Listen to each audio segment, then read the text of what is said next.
now, without LeBron, Lakers are struggling. Let me tell you about a team I hate, all right? I know the Dallas Cowboy fan is here, so I had to make sure he knew how much I hate this team. I'm ready. I've often said that the people who run baseball, they try very hard to ruin it. I'm from Brooklyn. I don't have a problem saying it to his face. Oh, from Brooklyn. Hey, guys, any...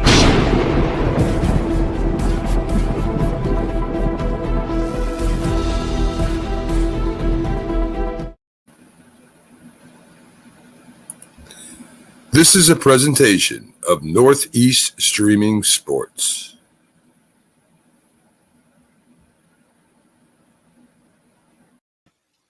What's up, everybody?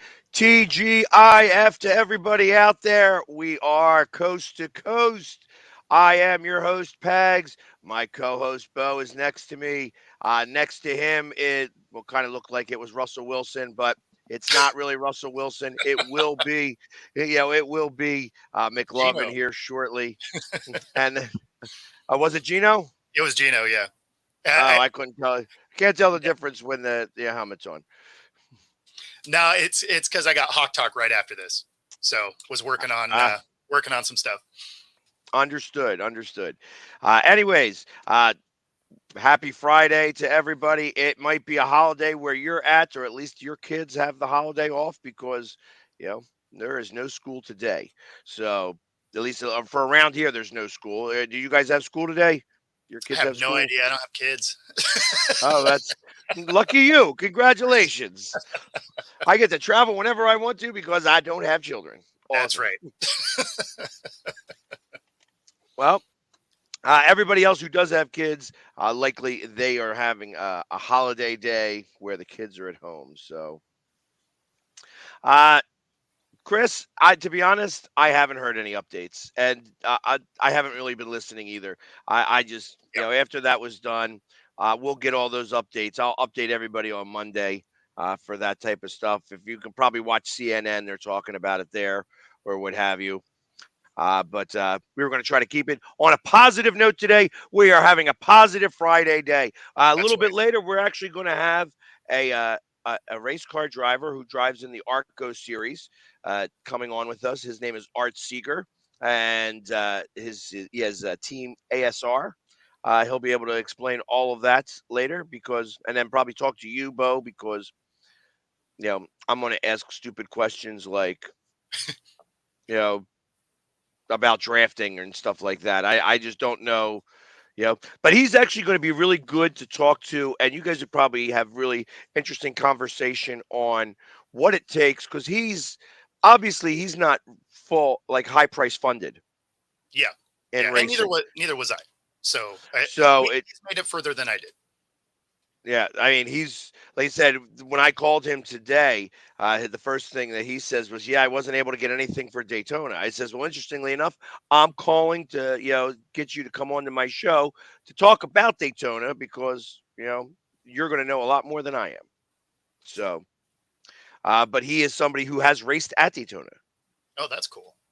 So there's going to be definitely some good stories to hear from that, as long as Jay can keep his mouth shut for a few minutes and let the guy talk. That'll be interesting. Link? Huh? Did you send him the wrong link? Yesterday's link? Yeah, I doubt that. So I think that he'll be here. I kind of feel like it'll be interesting. It'll give him a good thing, because let me tell you, Art knows how to talk as well. Art is definitely cool. into art. All right. So, but anyways, let's get to the stories of the day, even though there's not many. Let's go ahead and start with the one that you had mentioned, because I didn't even look at that one. Yeah, so Caitlin Clark sets the all-time scoring record for women in NCAA basketball. And, of course, she is not that far behind setting the all-time NCAA record, just period, men's and women's. I'm not exactly sure how far back she is. I want to say it's roughly about 120 points, something like that. But, she set the women's record with a 49-point day. So, I mean, that's something that could fall relatively soon. Gotcha. Well, like I said, you said she hit for 49 points, and they're talking about 120 for the all-time record and such. Do they count when it gets into March Madness and stuff like that? I guess they count every game that you play I feel like As they'd long have as to, it's, right? that's what I would think so too. Like it's just that's the all-time score, and she plays for Iowa, Yeah. right? It's Yep. see, look at me, knowing a little bit. I do know a little bit. Uh, and when I think of women's basketball, there are a few names that actually come to mind specifically, Sure. and it's and they mostly deal with coaches. Okay. Obviously Pat Summit was an amazing coach for a long, long time. And I think of Gino Barberi. Is that his name? That I don't know. He's the coach of Connecticut right Okay. now. He's the one that seems to win all the time now too. And then I think of the woman with LSU. I couldn't even tell you her name, but she Oh yeah. wears flamboyant Yep. stuff, you know, and she plays in Iowa. So it's got to be kind of fairly interesting because I obviously with her playing on that team, she has elevated that team to legendary status in comparison because No most of doubt. the times you see the same teams when like it's always Connecticut. It was always uh was it I guess it wasn't Georgia. It was some other, but I like Connecticut's the team that always comes to mind. The female Huskies are always winning the national championship. Now Yep. LSU has been in that mix. I remember the girl last year pointing to the ring and Yep. kind of taunting her the entire game, which was interesting to me because you don't really see women doing that. So I kind of dug that. I was like, all right, that's awesome. You know what I mean? You're Well, taunting a and little. it was funny because Caitlin Clark did that. That like I think the series or the game before, a few games before, something like that. So it was kind of a coming back at her type of thing. Got you. So, I mean, I wasn't mad at it. No, it's like I think that there was a lot of stuff that came out about that because she was doing some trash talking, and Yep. it's like what like and I was thinking like what women can't trash talk each other Right. like that's not how I want to do that. It's like I reached out I was reached out to the other day by as funny as it said not to switch subjects but Yep. uh the Philadelphia Phantoms, which Okay. is it's the WNFC. So it's professional, fully padded football. Okay. And I said, listen, I said, get me a jersey. I'd love to go attend a practice and actually take part in the practice. As best as I can, obviously. I'm 50 years old. These Yeah. girls are going to kick my ass. But I want them 100%. to kick my ass. I want them to Yeah. kick my ass a little bit. You know what I mean? It's like, let me go through a practice with you guys. Let me do some of the things that you guys do. Let's show what actually happens in your practice in comparison to like the Philadelphia Eagles. I'm Sure. sure the Philadelphia Eagles are a lot more regimented, got a lot more things, but these women all got it together too. And Sure. I think And they're athletes. There's no joke. oh yeah, there's no doubt about that. Like I feel like I'm going to get my ass kicked if I go do that, but I'm willing to do 100%. that because listen. These are athletes, and I want to feel what it's like. You know what I mean? And if that means I get a couple bruises and bumps along the way, maybe a broken collarbone, that so be it. Uh, all for you guys watching. Uh, Broken bones. Here we go. well, I mean, can you imagine some of the footage that would come from that? Oh, absolutely. I mean, Absolutely. I would definitely have my camera crew come with me because that would be it. It would be funny to watch. It would be funny to watch. Like I feel like jumping in when I went and jumped in the pool of water, that was Yeah. funny to watch. If you were there watching, not me jumping in, but me coming out, I got to Yeah. imagine that like that. I wish there was a good video of that because Oh, I bet. I remember coming up out of that water. I'm like, oh, like it was like I ain't happy about this even a little bit, and also makeup running down my face, Yep. my mohawk all messed up. It was, you know, so and yeah, Joe, you know what? With WWF wrestlers, I mean, again, listen, I'm not trying to get myself killed. I have a friend that does this. I probably could do a little bit of this. I mean, I am pretty spry, but it only takes one thing to happen to all of a sudden not feel so spry anymore. Yep. So it be Oh, I Eagles I go. a couple of years ago. He's not saying actually do WWF. He's saying, would you wear Eagles belt at a game like a WWF championship belt? Oh, I do have some pictures. Thank you. I missed that first one. So there we go. That's what he's kind of talking about. Yeah. Uh, I have I have a couple of friends that have those belts. I personally would not wear it to a game because it's too much for me to manage. It's already a pain to do that. Like if I'm wearing shoulder pads, I don't want to have a belt over there too and stuff like that. So, uh, but I mean, it seems I like mean, good. if I'm not wearing the shoulder pads or like the football gear, I would wear that around. I wouldn't mind. Just like I am the people's champ. I used to do that all the time to FedEx. FedEx I see all the time, and every time I do it, and he sees me with face paint, I give him the people's champ symbol and stuff like that, and do my thing. But anyways, back to college basketball. So obviously she is going to do it because they have what, like another 8 games left to go before even March Madness, I think. Exactly. Yeah, I can't So imagine she doesn't reset the record at this point. And then for the women's record, I mean, every point she scores from here is just extending it. right, yeah, it's just going to make it tough for anybody else, whoever the next one's going to be. Yeah, no, exactly. And from what I was reading, she only needed 8 points going into that game that she scored 49 in. So Right. Well, that's what I thought because I know that I watched it on ESPN and it said that she could have possibly done it in 2 games, but I guess she didn't because yeah, that was like came over up a just week short. ago. Yeah, So, and that's why she did it in 3 games and you know crushed it and crush it. Yeah, by exactly. 41 points, additional 41 points.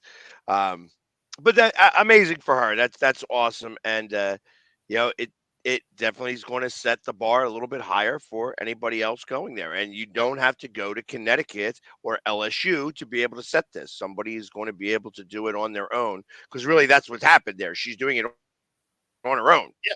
Yeah, yeah. For the I most mean, part, if she's scoring 49, amazingly, she still had double-digit assists in that game.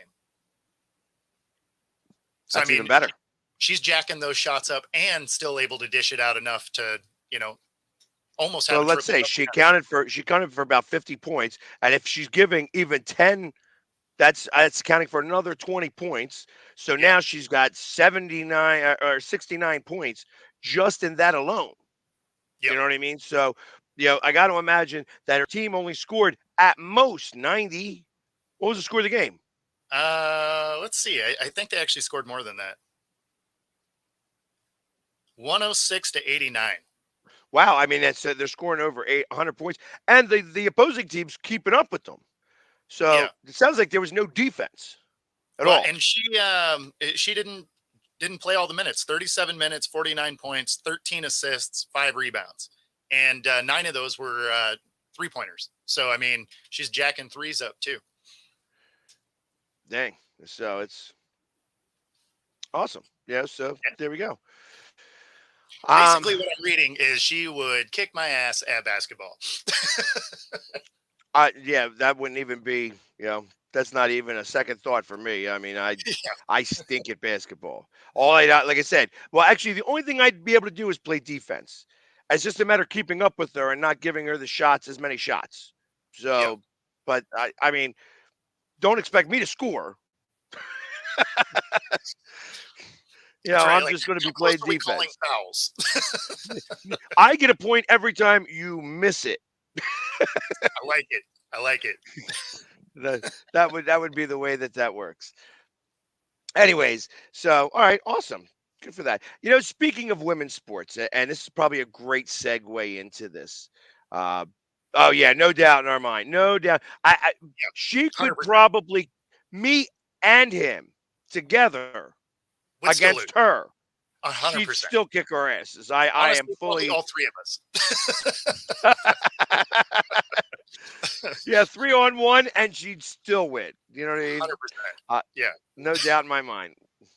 Uh, but speaking on women's sports, and it was something that I brought up a little bit earlier, and we're going to kind of talk about this moving forward here as we, are just taking stuff. Um, I saw. Joe, I see what you're saying. I'm not sure if Mike is on one of the pages that he's not able. I'm not able to see his messages or whatever. I don't see anything from a Mike, but I'm going to send over my email address uh, in the chat, and if you guys see it, you can have him email me. I'll bring him on the show. Would love to talk to MMA fighters. You know what I mean? Yeah, sure. I do some stuff with the Art of War around here, which is local MMA fighting. I guess they go to different spots and they do fighting and such like that. So, would love to have him come on and talk to us. I'm not seeing any of his messages if he's actually writing anything out. But going back to what I was saying, the WNHL, or I don't know that that's what it's really called. I think it's something else. Let me just pull it up because it was something very interesting to bring up and talk about in the first place. There it is. It is in the PWHL, the Professional Women's Hockey League.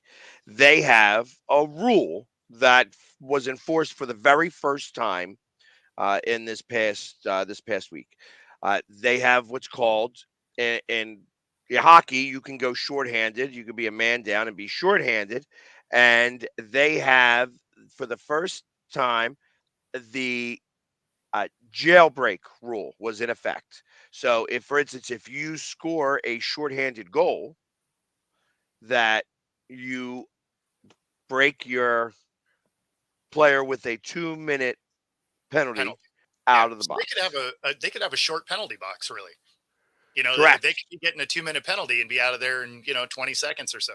20, 30 seconds if you're sending it down like that. So, Yeah. uh, right now, the Flyers, for instance, this year are first in the league on shorthanded goals. They scored their 12th shorthanded goal the other day.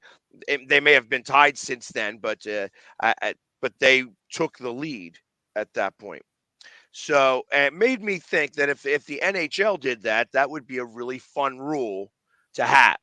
And maybe instead of throwing the puck down the ice, they try to break somebody out and try to get the goal rather than try to stay on offense because ultimately, if you score the goal, you would get your guy out of the penalty box.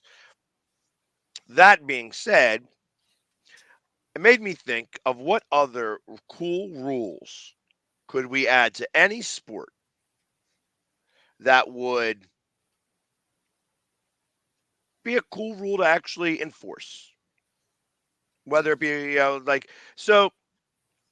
I I like a little bit of the being able to start running forward, like they do in the Arena League, where the defense isn't allowed to move.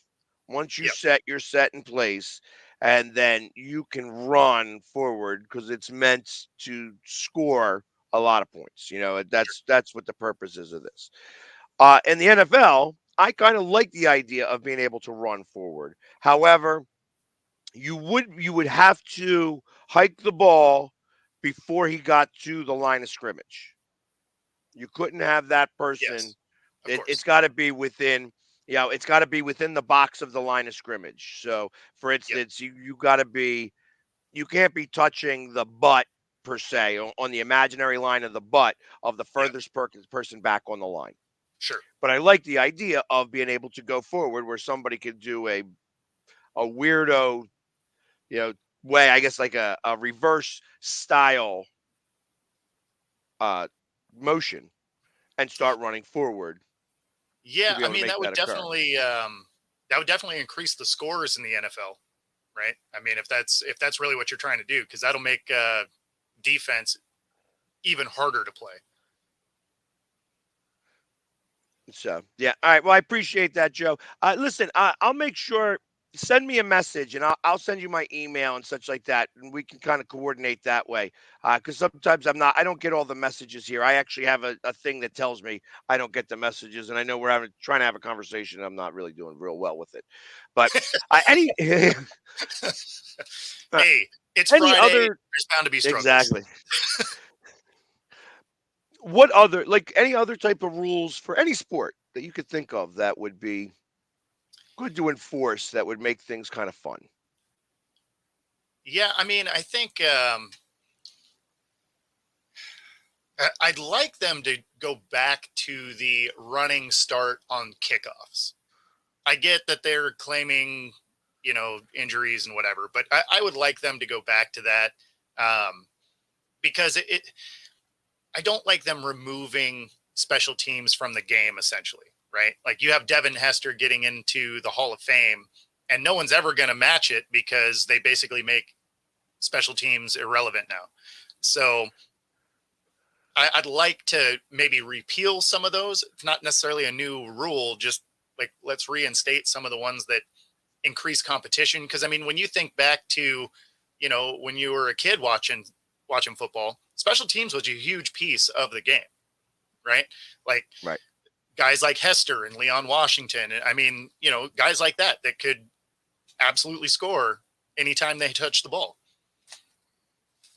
So, yeah, I mean, I'd like to see something like that. I don't know if there's new wrinkles I necessarily need to see. They change so many rules all the time anyway.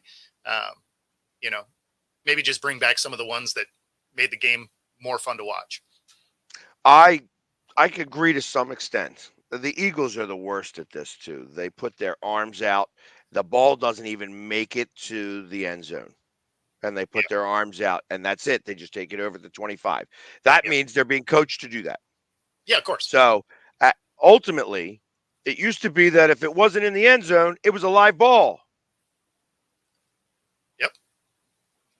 So how do you do that? Like, how is it? Just say, Or if you don't indicate. If you don't indicate, it's still a live ball. So, I mean, how about I like you either call it, listen, let's take it out. Yeah. Don't bother kicking off. Don't even bother. We're just going to take it on the 25. We call touchback before the kick. no, you can't do that, though, because if it falls off the tee wrong and it goes out of bounds, then you get it at the 40. So you still want them to go through the motion. Yeah, but how often does that happen anymore? A couple times a year. Like, it's not a lot. Maybe. So I kind of look like it's, if you're trying to take away the kickoff, because ultimately you still want to give them the opportunity to maybe do an onside kick. That's Sure. the purpose of that, having that kickoff. But if you're not even going to take it out, like if I wanted to kick it short, that's what I'm saying. Realistically, on an onside kick, all they'd have to do is do this, and they get it at the 25-yard line. They don't even have to do it. So I don't think that's true. I don't think that's really true. That's the rule. I believe. Well, no, because it wouldn't be a fair. Well, no, I guess it's still not a fair catch at that point because still hit the ground to roll through. Yeah, I don't know. I mean, I don't think that would work, but I mean, I guess I haven't read the letter of the law there. I mean, if I was a coach, and they want to do an onside kick, I'd be right next to the referee. The moment the kick goes, just go like this. They'd have to blow it dead and start at the 25-yard line. That's how that would work. I guess if you're trying to get rid of things like the onside kick, which essentially the non-running start basically does, right? Like, it went from a low percentage play to an almost not possible. So then they should go to that rule that they started to talk about, where if you, instead of an onside kick, you basically get the ball. It's I think it was like 4th and 15 on your 20, right? Right. That essentially is the onside kick. And if you get it, you go on from that spot. And if you don't, then they get the ball there, right? Which obviously, if you don't get it, that's, you basically are conceding points at that point. But by the time you're doing an onside kick, you have to have it, right? There's no, you would get rid of the Pat McAfee, like, just random onside kick to himself stuff. Like, obviously none of that'll happen. But nobody's done that in years anyway. Or since Pat McAfee. Yeah, exactly. Because they keep everybody up now because nobody has to move. Yep. And you just have one guy in the far back because ultimately it is what it is. And everybody's still going to run past you anyways. You're not chip lock. That's why nobody can break one away on these kicks anymore. You only see punt returns for touchdowns anymore. Yeah, pretty much. So I agree with that. I kind of like it, but I'm just saying that rule could backfire on somebody. Oh, no doubt. Absolutely. No doubt. I mean, I'm waiting like, for waiting for that rule to backfire. Yeah. Because ultimately, and that's all you'd have to do. I swear, like if I was the coach, I'd say, okay, we're just I'm going gonna to have to call it. read We're up going on to call that. it right there. That what distinguishes whether you're able to do that on a kickoff, because they haven't done that, and that rule is actually, nobody thinks about it in that way. But it's all you'd have to do. Be a way of saying, you know what, we're not even touching it because we got the. You're just going out there with your arms out like this, and they blow it dead right then and there. Yeah, I wonder if the ball has to go inside the 25, because like you can fair catch it now, and it comes out to the 25. So, Right. That's what I'm so talking maybe, about. Like you yeah. don't So even have to I catch wonder, it, is what I'm getting at. You well, no. But I mean, I wonder if the ball has to travel within the 25. So I'll have to read up on that because I'm actually not entirely sure. Never really thought about it. got you. So well, and I think that is really the rule. So that's why it's going to be a little bit tough to determine one way or another if it is the rule or not. But I think that you could possibly cheat that. I also like the idea of 4-point spots in basketball, putting up a 4-pointer. Yeah, going Yeah, logo shot.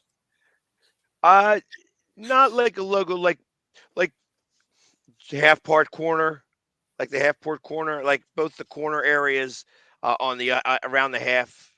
You could kind Okay, of put it in that area, put like and a then little the arc logo. in there.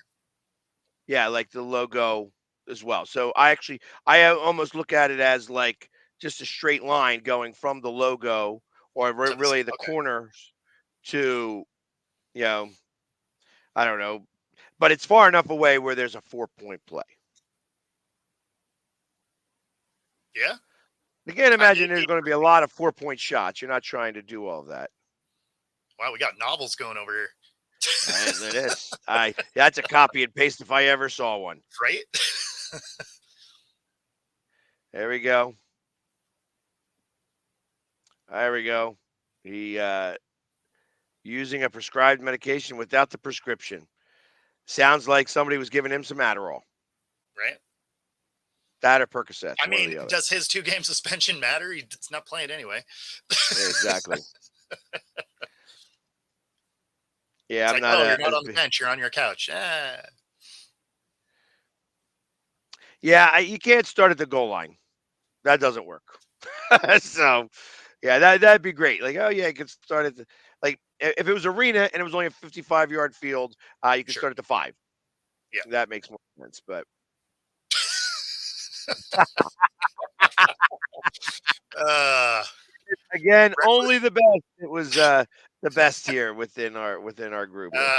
Wit bringing heat. I like it. Uh, a baseball, like I think about baseball and I think about how they stopped the shift, and I wasn't a fan of that. I actually felt that if you're going to put a clock on the batter, then that clock works the same way on somebody getting back and forth from each other. So they should be able to do the shift if they want to. You know, Yeah. I'm fine with that. I'm fine with that because I mean, if you want to leave a section of the field vulnerable, good on you. And if you're a batter, learn to hit the other way. exactly. So, that's uh, but I always hear the opposite side of that all the time, that they're saying, well, uh, they don't teach that anymore. Yeah. Oh, it's not my fault. These are professionals. You know what I mean? Right. It's supposed to be what it's supposed to be. So I don't know. I didn't mind the shift. I don't know if like I said, I'm trying to figure out like what rules could change in baseball in general to make So things. the one rule I like that they got, that they put in, was the limitation of the amount of times you can check a runner, because now we're seeing stolen bases again, which is something Yes. that kind of largely had gone away. So I like seeing that rule put in. the pitch clock, I mean, I don't know. I don't really care either way. It's not like you're trimming that much time off a game doing it. I mean, some of those pitchers did have a ridiculous amount of time between pitches. So, I mean, like in a way, I get the idea behind it, but that one I didn't care that much about. But the limiting the amount of times you can check a runner, I like that a lot because, you know, when you grew up watching guys like Ricky Henderson who stole every base, you know, if he made it to first, you're like, okay, he's getting one more for free. Yeah, he's definitely getting second and maybe third. Exactly. So I'm liking seeing that element of baseball come back. Yeah, I feel like the catchers have gotten really soft in the process. That's why I'm happy that we have Real Muto here in Philadelphia because he's actually, I mean, he's a pitcher behind the plate. That's what he is. Yeah. He can throw that ball 98 miles an hour down. You know, Yep. so if he actually had any ability to command that ball on a small level, it would be awesome. You know what I mean? He'd be a pitcher, but in the meantime, it's. Well, I mean, you need that guy behind the plate to gun I someone down. I absolutely disagree, Brad. You know, I initially thought that, but I disagree with that. I feel that this clock actually helped me only have to be in the ballpark for 3 hours and Yes. sometimes 3.5 hours rather than 5 and 6 hours.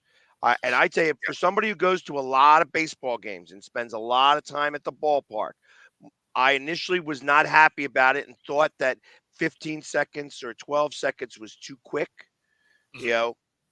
But I thought maybe they should increase it 3 more seconds, be like 18 and 15 or something like that. Yep. But once I got used to that, I was happy about it. I thought, you know, the Phillies didn't get used to it right away. It was something that they resisted for a minute, but it helped. It helped tremendously in terms of getting through these games a little bit faster, which was nice. Well, and that's kind of the thing, right? Like I like it for the pitchers that have those ridiculous in between pitch type things. But yeah, I mean, it's like for the most part, most pitchers kind of did it. You know, we're kind of close to that anyway. But yeah, I mean, the ones that had the really extended, or they'd stand there forever. It's like, okay, I don't mind the pitch count for that. Which is why I was like, you know, I could take it or leave it. But yeah, for the ones that really take forever on the mound, I'm not a huge fan. Gotcha. So I mean, and then I'm trying to think if there was anything else that kind of makes the, you know, not. I don't. There's nothing in baseball that I could think of. Every rule that, you know, I feel like most of the rules that they make in baseball, I would absolutely get rid of. I liked extra inning games, and I like for them to go longer. I don't like the start on second thing. Yeah, no, that's got to go. That's got to go. I'm happy that it disappears for the playoffs, right? but Yeah, but I can't. That's a rule I don't like. You know, play small ball, right? Simple as that. Like if you want to win the game, it goes to extra innings. Play small ball, get the win. Like, you know. Well, the Phillies have no ability to do that whatsoever. None at all. None at all. Yeah. You ask any. I mean, Jose Reyes. They were talking about it. They mentioned it on Sports Talk Radio when I was in the car an hour ago. How one of the things that came from there was that Jose Reyes was practicing bunting. Oh, Thank God. Thank God somebody's practicing it because our team couldn't bunt worth a lick, not even a little bit. You know, it's like, and it sounds so ridiculous that, to maybe bunt somebody over, but I mean, that is a lost art. And I tell you, if you knew how to bunt well, you could get on first base every time. Every time. Especially if you Because have some speed. third baseman, if you have a little bit of speed, it helps. But no speed is even required anymore because third basemen are not really prepared for that. They're all the way back most of the time. Anyways, same thing with the shortstop. You lay that pitch down the right way. Most of the time, pitchers, you got to lay it down in the opposite hand that the pitchers are, so that they have to go and make the awkward movement to get to it. But ultimately, you could probably get on first if you mastered that. You would be able to do that until the third baseman started to creep up on you, and then you start hitting the ball that way. Exactly. So I mean, you toss that little blooper. that could occur that it's a lot harder to kind of deal with in the process. But I mean, I don't know. What did we watch? That one guy, uh, and Carpenter. I guess it was Carpenter who bunted a triple. He bunted a triple because there was a shift and everything. Yeah. Yeah. I mean, if no one's home, Right. You got all right. We got the shift. You finally get there. You get the second, but nobody's covering third, so he was able to run all the way to third. So because it took forever to get the ball because there was nobody there, yep. and then there was nobody covering because the closest person to the ball was the third baseman. Yeah. Yeah. So basketball, like I said, other than the 4 point, I I would rather there start to become a third technical. Yeah. I Switch don't it to like a seeing three guys strike, get, you're out. yeah. I don't like seeing guys get punted, especially because the refs have become so soft about everything. Like you can't even talk to them now and you get a tech. And then if you're like, That wait, happened the what? other day with Devin Booker in the first quarter. Yeah, First quarter, Devin Booker gets exactly. booted. Well, I mean, because you get one, because you go up and you're talking to him, you're like, hey, why was that a foul or whatever? And they're immediately like, pop, right? And you're just like, wait, what? And as soon as you do that, they're like, and I mean, come on. Right? Nobody's going there to see the star get booted in the first quarter. Like, nobody's paying tickets for that. That's like the load management thing, right? Like, nobody's going there to see your bench players get smoked by someone else's starting lineup. Like, it's not why you buy tickets. Right. I mean, you turn the game off at home if that's what you see going on. Right. And it's like, but yes, and I agree. Some of the players are getting soft too. It's just like Yes. Well, the flopping is a real thing. man. The Lots fact of that there's a rule flopping. for You know what I flopping mean? now.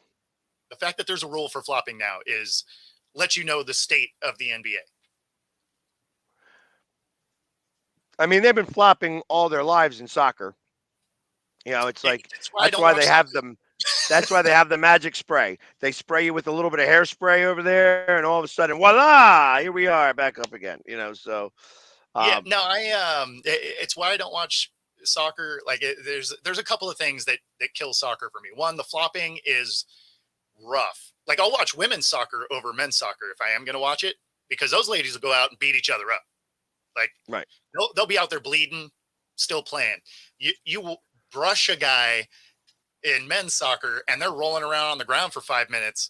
It's crazy to me. And then, Especially when they have the lead. yeah, exactly. So, That's a and real then, thing. they also the ties. I hate ending in ties. Ties make me mad. I'm a little too competitive. I'd rather lose than tie, right? Like, I would rather there be a winner in the game. So, and I get that there's a point program for, how goals work and everything. Like, I understand. I just don't enjoy it. So I guess one rule I would change for the NFL is to go back to allowing double overtime in regular season games. Because again, I don't like ties. It doesn't happen very often, but all the same, I like to see someone actually get the dub there. So only because they actually now have that field goal rule where if you kick a field goal, touchdown ends it in regular season, field goal allows the other team to get it. Obviously, you may only get it with 2 minutes left because even the longest of drives goes about 8 minutes. So you Yep. could get it with 2 minutes and 15 seconds left, and then you're going to have to go as far as you can and kick the field goal with no time left. You can wind up with a tie there because they're only playing for 10 minutes in that quarter. Would you just do it the 2-point conversion route? What do you mean? Is that how you would do that? How you would do the second overtime, where it's just, hey, you're starting at the 2, and it's you got to get in one play to get in. That's it, and then the other team goes and starts at the 2, one play to get in, one play to get in, one play to get in. Oh, like college style. No, I think I would still. I think I'd just let them play it out as if you were playing a half of football. Could 'Cause if still you end were- in a tie, though. Hypothetically, but the odds are low. Yeah, actually, they're not so low because if you tied in the half of the full game, anyways, it's actually likely you're not, if you're playing a full half of football, the reason why No, they're no, not no. doing that is because you could play. It would still be a sudden death type of thing, right? Like they're not going to get rid of their chance for the other team to get the ball, but from there, say next point scores, right? So you still end up with that sudden death element. I mean, I was fine with it being sudden death to begin with, because okay, you got the ball first, so make your defense do something, right? Like get the stop. Like I didn't care about having a sudden death in football. I was just like, okay, well, yeah, make your defense go get a stop. I mean, because if you get the ball from there, hey, your point scores. So, a lot of people didn't like it. They wanted to see both teams get the ball, and I know everything's kind of geared towards the offense to put up points, and I get all of that. At the same time, as a defensive player, just go out there and play defense, win the game. I hear you, but I don't know. I don't necessarily subscribe to that magazine, because you're relying on a coin flip to determine the outcome, which is what happened a lot of the time before Sure. they even did the field goal situation. Like, all you had to do was get in the field goal range, and that was the end of it. And then Sure. people would actually play for field goal range. You're just like, Of okay, course. well, now you have kickers that can kick the ball 60 yards. So all you got to do is get to your side of the 50, the other side of the 50-yard line, and there's a good chance that he's going to make the field goal to win the game. It's entirely possible. And in a way, you're still playing with a coin flip, because if you were playing in the Super Bowl, right? You get a field goal, or a touchdown, right? Doesn't even matter anymore. So say you both get a touchdown. Well, if you had the ball first because you won the coin flip, obviously defense isn't performing. So you still get to do that. You get that third possession because you both scored, and you play for field goal range. If you get more than that, great. But if you don't, doesn't matter. And you end up with a guy like Justin Tucker that can hit from 65. And yeah, so I mean, you're kicking from the logo, and it doesn't matter. But I mean, all it did was add 2 possessions in overtime. But at the same time, whoever won the coin flip would, in theory, in that scenario, get ball last. Well, we're learning that now through all different types of social media, because that video that came out saying that, hey, we want them to have the ball, we want them to have the ball, and them saying we want the ball. Yeah. So, well, they were it, confident they'd get a touchdown, right? And potentially stop. And honestly, they almost stopped him anyway, right? If it wasn't for a holding call, they would have went 3 and out anyway. So, right, right, which is a different scenario. But ultimately, yes, once you score, like it says, once you score that point, you immediately want to get the ball last. So you're getting 3 points, and I'm definitely getting the ball. Even if they scored a touchdown, had they scored a touchdown, then it's sudden death. yep, It's, I don't know. I find it odd. I kind of like how college does it a little better. okay, Hey, you're going to start at the 40 and work your way down. Well, in college they start at the 35. So yep, you hear it's like you could start at the 50 or at the 40 sure. and work your way down. And you can't use a kicker. You're not kicking field goals. Let's just take that out of the game. Well, So you'd have to take that out, because otherwise you could be blasting kicks from 35 all day. right. I mean, I can Or hit just from make it. 35. I don't know. If you think you can kick a 45-yard field goal, is what you're saying? I have. I don't think I could today. I could probably kick a 35-yarder today. So if you were able to get 10 yards, right, I could probably still hit from 35. Okay. I mean, I know when I went to the Pro Bowl, and they Sure. allow you, they let you kick a 25-yard field goal, Yep. and I was able to kick that. Yep. And actually, it looked like I would have had some to spare. Of course, if you put me in the Gronk spot, you know what I mean, where I am missed that one probably. it's like, hey, I'm gonna give this a shot here and try to kick. Actually, and he missed it wide. He didn't miss it short. Yeah, He No, actually, he had enough leg for it. Yeah. yeah, it was wide because he doesn't know how to kick a ball well enough. So, Well, and that's honestly where I would have been too. Like, I would have had the length. I probably wouldn't have had the control, because, well, I wasn't a kicker. Right. But I kind of like rather the 2-point conversion. I think that's fast. Okay. It's like, okay, you got a 2-point conversion, you got a 2-point conversion, you go back and forth. Okay. That gives them, and then everybody gets an opportunity. If they score, you get a chance to score. If they score, you get a chance to score. But obviously, whoever goes first. But it would go first, second, second, first. You know what I mean? I like that idea too. So it's Oh, like, alternating. Okay. right. Yeah. So it's like, all right, you got the first one, you didn't get the stop, or you both got stops. Now the team that went and got it or didn't just missed it gets a second shot at it. So that everybody holds hammer at least once if you guys are tying. So Yep. it's not just, hey, you get first, you get second, you get first, you get second, you get first, you get second, because all you got to do is hold them and then just get it in there that one time. So, Yep.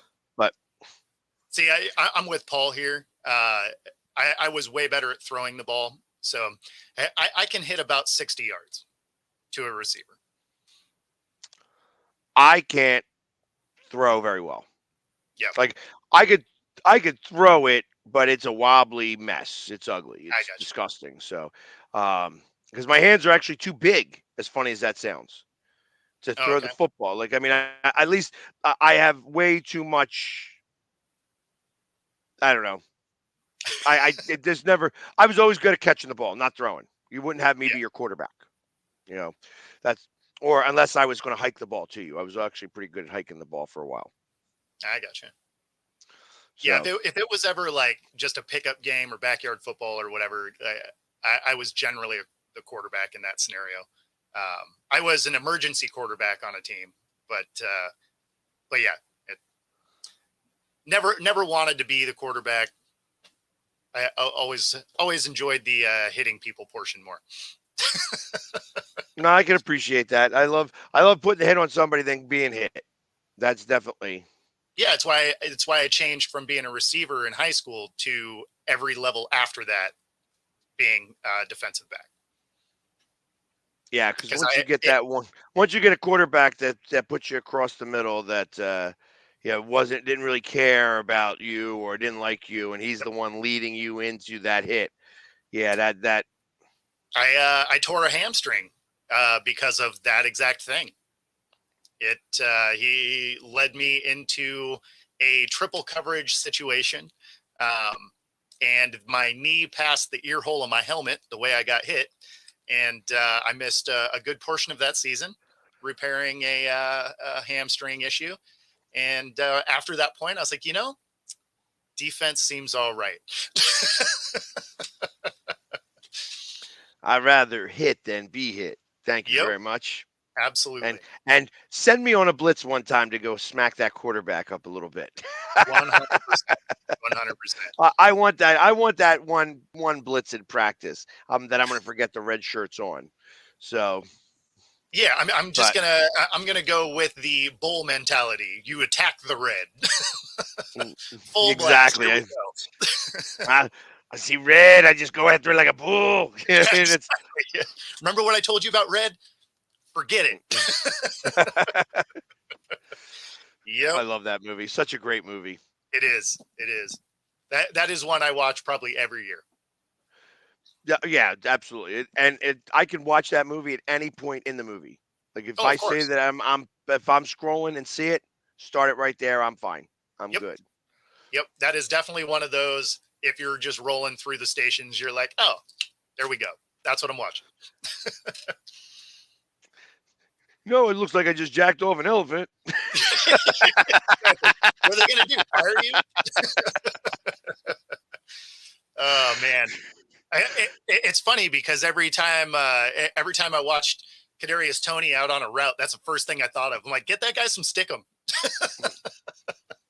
Or like, how did I see it? They've shown some of the guys where they can't get the ball off their hands because Yeah, there's so much stickum on there. It's like, yeah, well, maybe you can't really tell the ref. You don't throw the flag after they score the touchdown. So, it's and true. realistically, there's only every once in a while does that actually happen where it's so sticky that he can't get it off.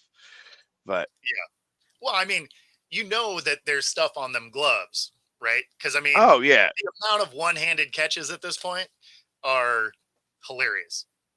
Because I mean, yeah. that's not easy to do in a game. Like sometimes it can hit your hand just right, but some of these guys are like barely fingertips and it's grabbing the ball. You're just like, okay, like clearly there's a little more going on there.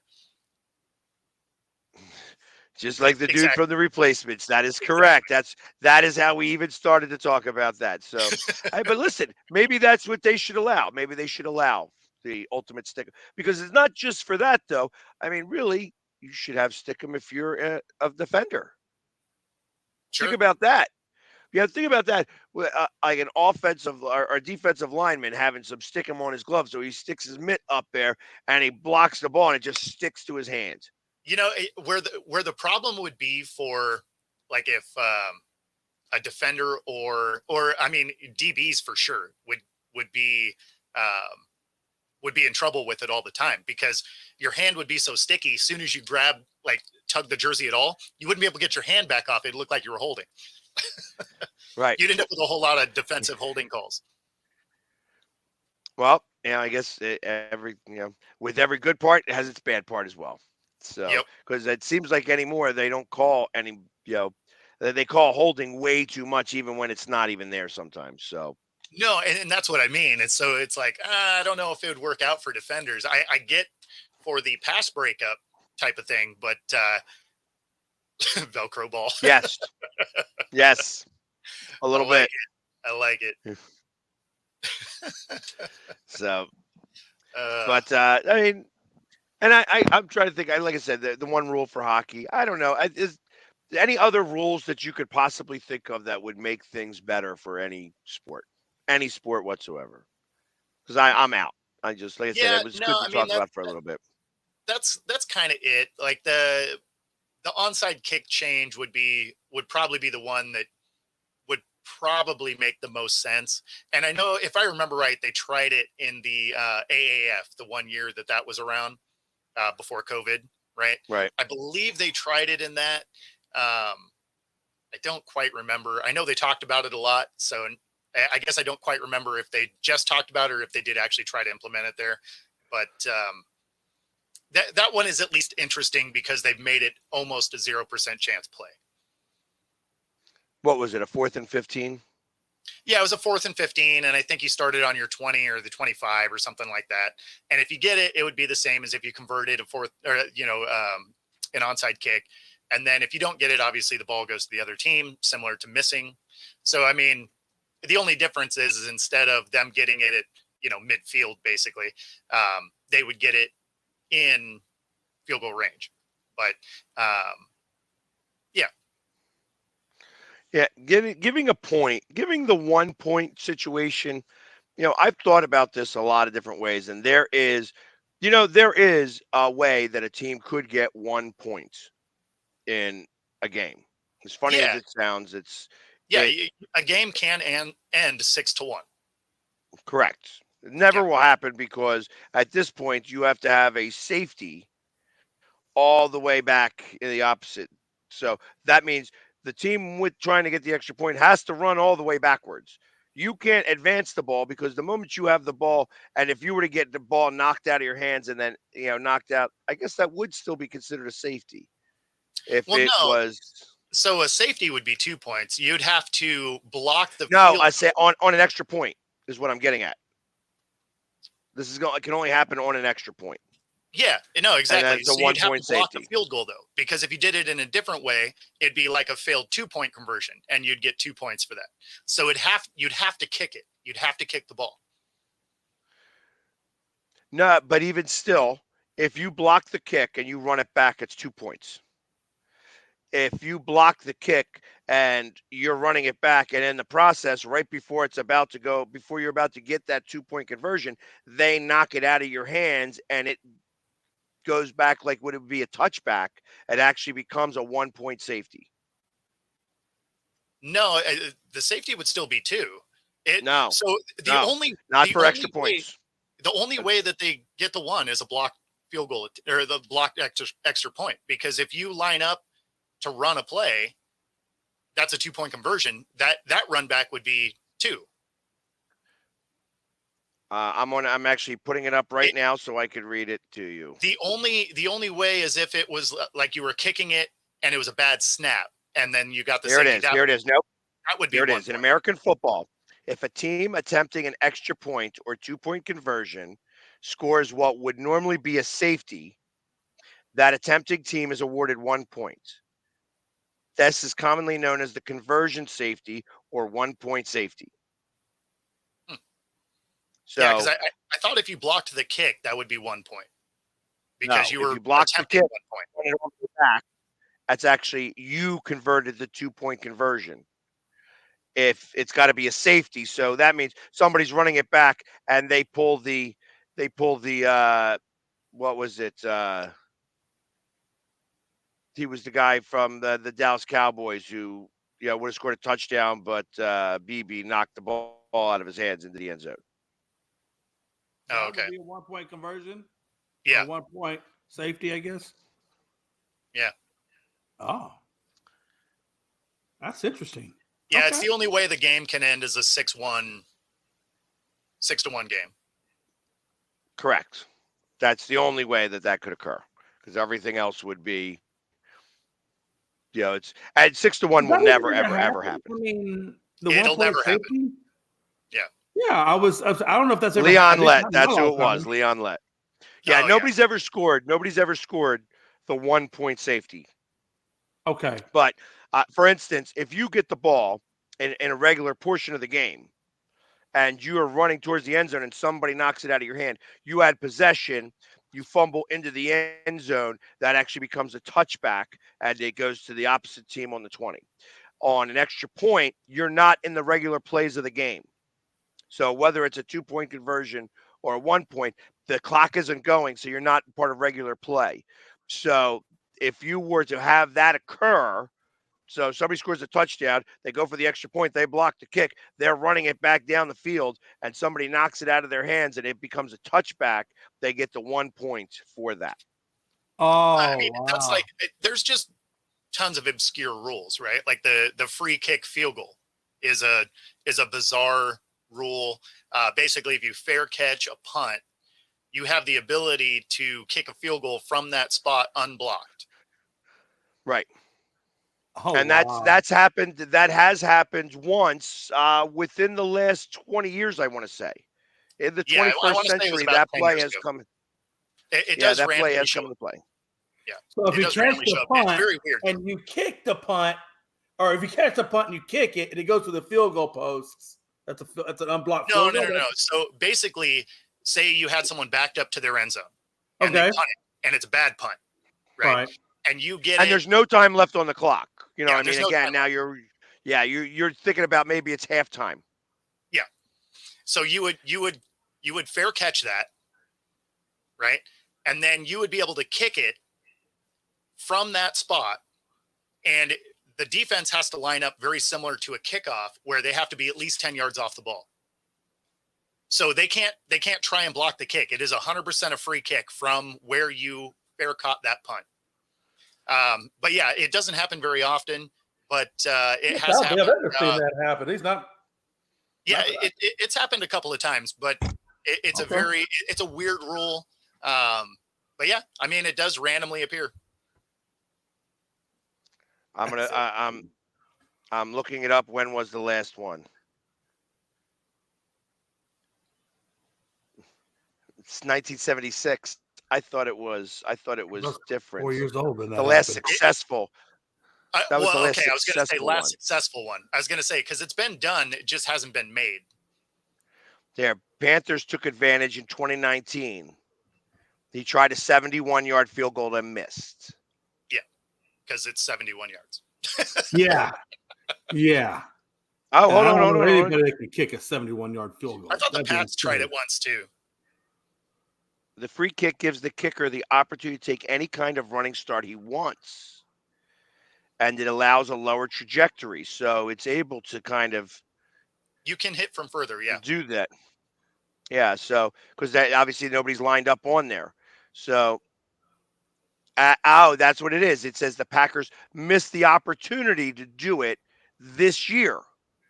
Oh. They could have, and they didn't. So interesting. That is interesting. All right. So we are going to take our station Oh, yeah. identification break. On the opposite side of this, by the way, we're welcoming Jay into the show. I know he just came in Oh, and all yeah. of a sudden he's here. But once we come back from our station identification, we're going to bring on Art Seeger. Art Seeger, I'm going to he's a race car driver. I believe it's in the Arco series. He's going to correct me when I'm wrong. But we'll have him on right after these messages. So definitely stay tuned, as you're going to find out more about the Daytona 500 than I was able to give you before this. So stay tuned. We'll be right back after these messages. I mean, you can see right now, without LeBron, Lakers are struggling. Let me tell you about a team I hate, all right? I know the Dallas Cowboy fan is here, so I had to make sure he knew how much I hate this Oh, team. I'm ready. I've often said that the people who run baseball, they try very hard to ruin it. I'm from Brooklyn. I don't have a problem saying it to his face. Oh, from Brooklyn. Hey, get us any.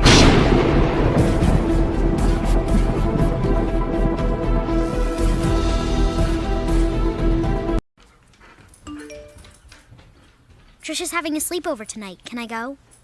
I wonder about Lucy's friends. What should I say? I know you're only 10, but one of these days a friend will offer you a drink.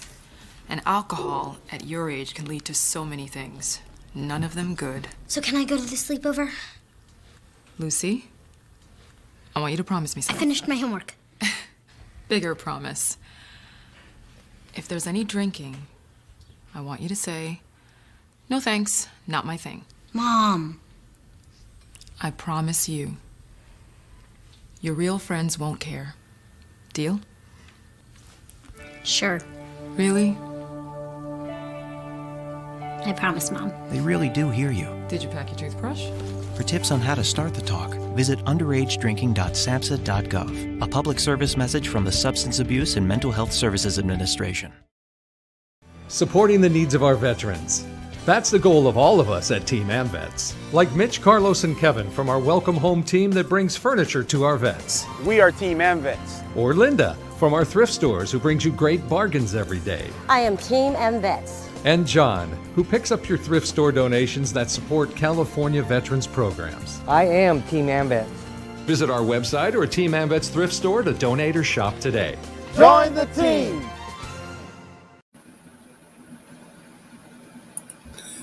This is a presentation of Northeast Streaming Sports.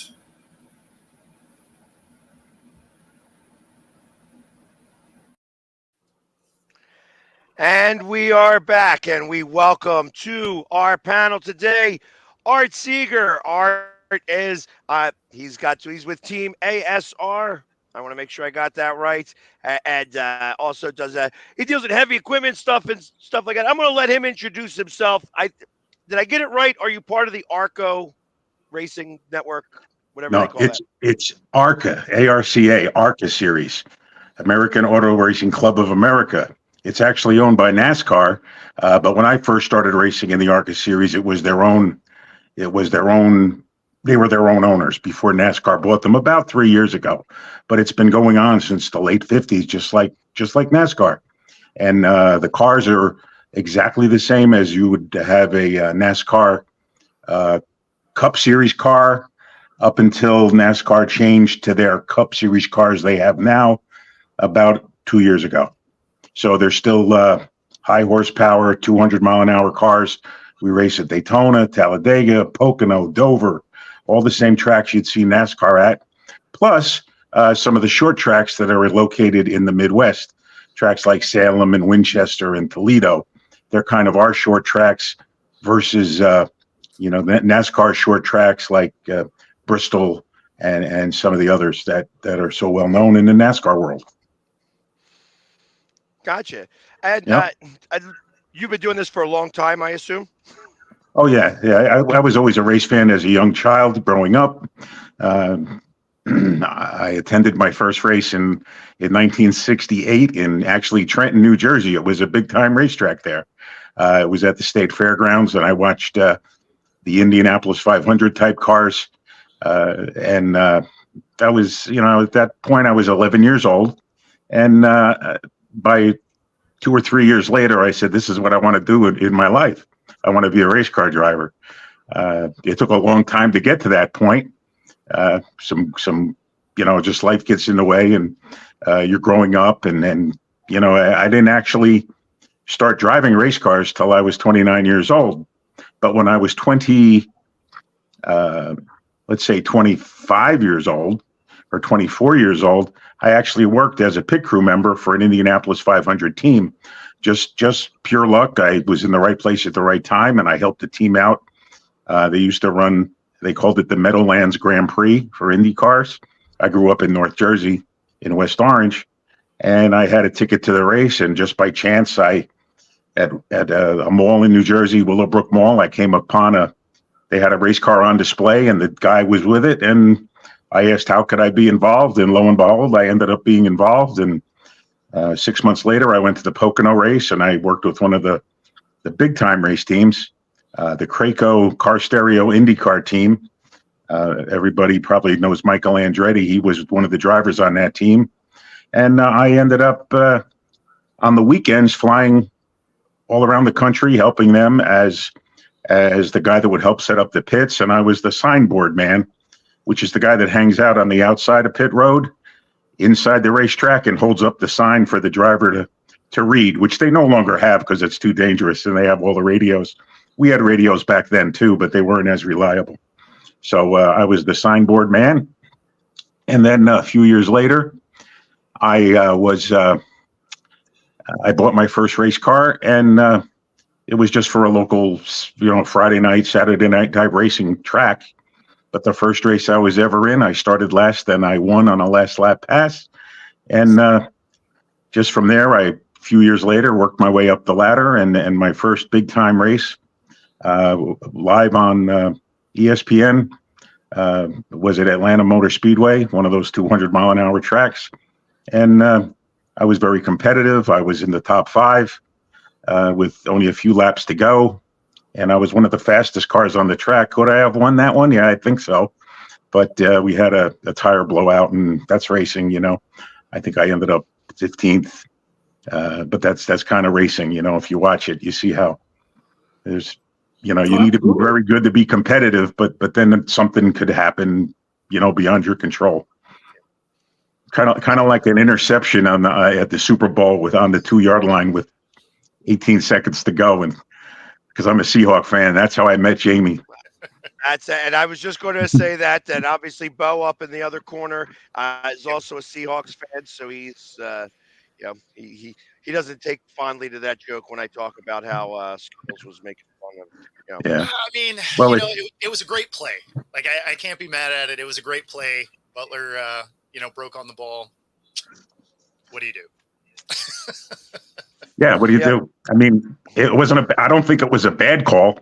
I just think that